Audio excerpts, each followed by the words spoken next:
Good morning, everybody. It's me, Mitch, in the kitchen. It's a gorgeous morning here, brisk. And I'm dressed up in my sweatshirt. Today I'm going to talk about cholesterol. Probably a relevant subject since I'm going to have a bunch of eggs and about a half a pound of bacon. There's a lot of misconceptions about cholesterol.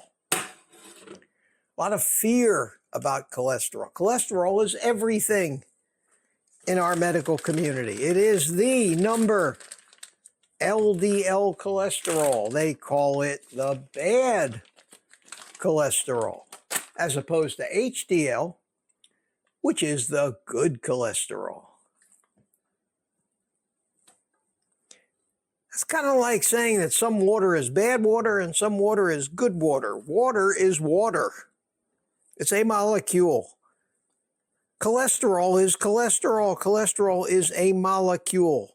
By itself, it is not good or bad. It is cholesterol, and it's necessary. It's necessary to sustain life. Our immune system relies on it. Our brain is built out of it. Our hormones are made from it.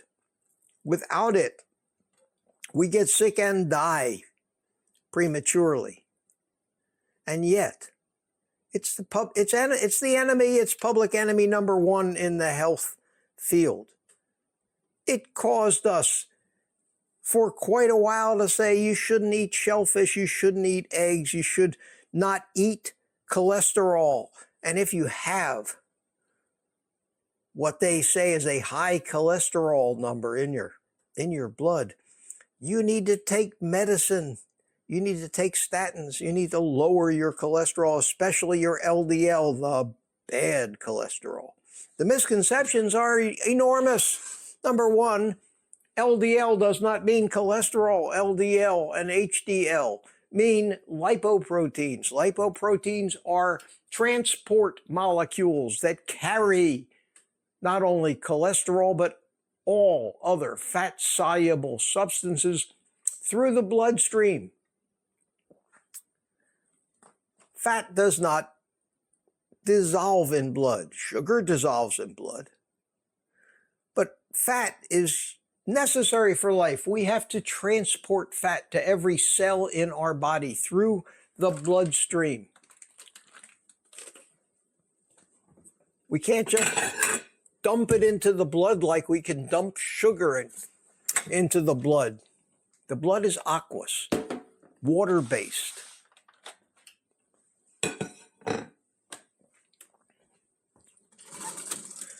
So we've got confusion right off the bat. We've got things being mislabeled. We've got levels of HDL and LDL being confused with cholesterol, the molecule that it carries, that these lipoproteins carry. And yet, nobody seems to correct this. Our entire medical system, half our economy is based, seems, on this misunderstanding. And this misunderstanding is causing just about all the problems we're having.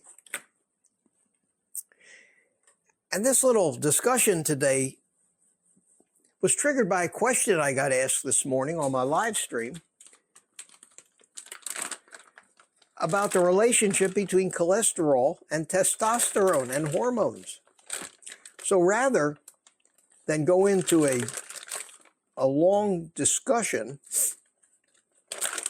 of why the cholesterol myth exists and why we're really hurting ourselves, focusing on it and trying to lower it, I'm going to talk a little bit about its relationship. Its relationship to hormones, and especially testosterone. Low testosterone is a big problem. Big problem.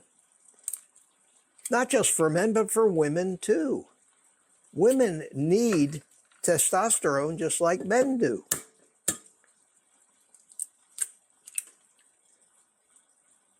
The average testosterone level in this country, and I'm talking about for young people too, seems to be 300 or less.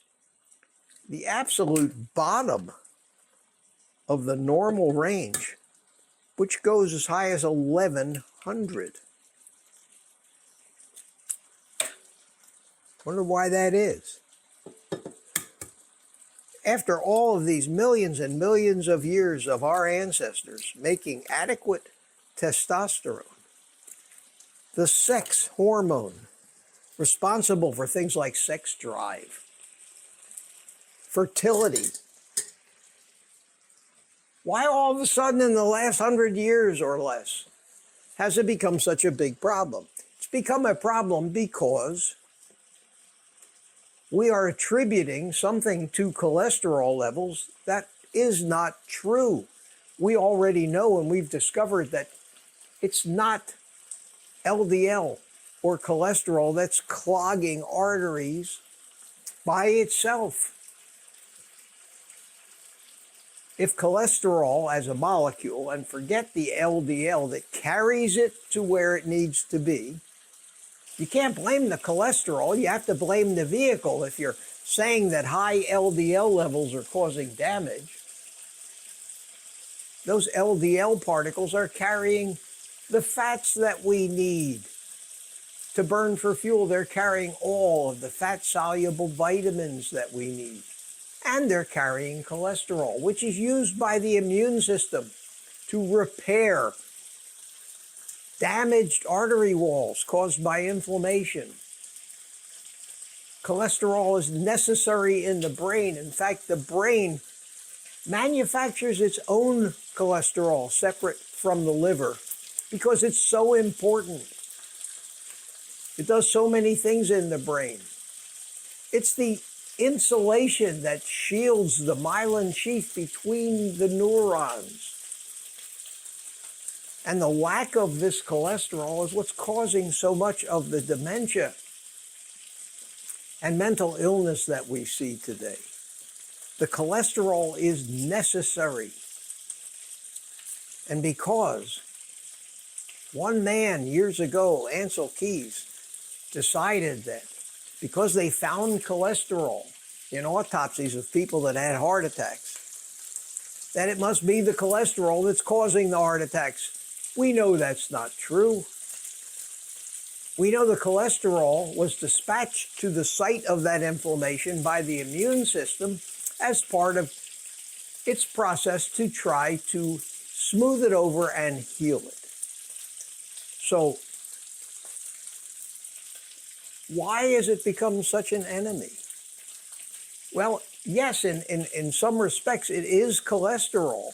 It is cholesterol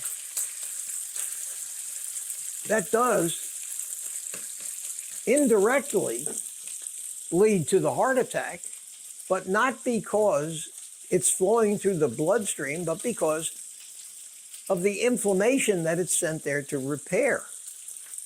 And it does its job. But because of our diet, because of the tremendous amount of sugar and oxidative seed oils that we're eating, we are destroying our lipoproteins with these sugar molecules and oxidative free radicals and causing them to shrink and become a kind of LDL that humans never had to face before. And that is what they call SD-LDL, small damaged LDL. It's a normal function of the liver to take these empty LDL protein particles, these empty boats or delivery vehicles, back into the liver to refill them up. But in order to recognize them, they attach to a receptor on the liver, which reads a protein on the outside of this LDL particle, commonly called ApoB. And there's different types of ApoB.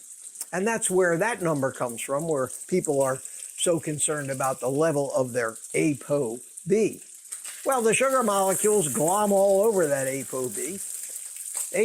The LDL particle goes to the liver, hooks up at the loading dock. The loading dock foreman looks at it and says, "What the hell are you? I don't see an ApoB." Well, of course you can't see the ApoB. It's covered with a glucose molecule. Well, the liver says, "Sorry, you can't come in here. We've got no use for you." And now you have this tiny, little, small, damaged boat set adrift in the bloodstream again. And the levels of these small damaged particles start to build up in the bloodstream. And because the inflammation in the arteries is rough like sandpaper, these small little damaged LDL particles can get stuck and get caught in them. And that, my friends, is what causes heart disease. The regular LDL particles are big and fluffy and full of stuff that they're delivering everywhere in the body. They're necessary. We need them. They are so big and fluffy and buoyant that they don't stick to this rough artery wall. They're delivering cholesterol to the site of that injury to help heal and smooth over the artery wall. And if it wasn't for the presence of the damaged stuff caused by our diet, they would do their job and people would not have heart attacks like they didn't until very recently in human history. They're blaming the wrong thing. It's the diet, stupid. It's not the LDL. And how does that relate to hormones and testosterone? Well, surprisingly, or not surprisingly, the body manufactures testosterone. What do you think it makes testosterone out of? What do you think what they call the precursor to testosterone is? You guessed it, cholesterol. Without cholesterol, we can't make those hormones like estrogen and testosterone. And the levels go down. And it goes round and round. You keep damaging your LDL by eating sugar and seed oils. It's a great place to stop for me to say, "Excuse me while I beat my eggs." And I think I'm going to put a little Redmond's real salt in my eggs.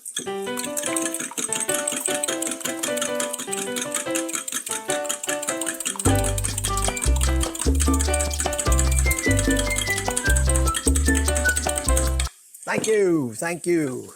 And the bacon is done, so we will take the bacon out. And I'll get back to the cholesterol talk in a second. And put that there. Wow, doesn't that look good? Look at that, look at that. Now, I'm going to take some of the bacon grease out and save it so I can fry up my good stuff in it. We'll take about half the bacon grease out. And we'll put the eggs in the rest of the bacon grease, and I'll finish the cholesterol story.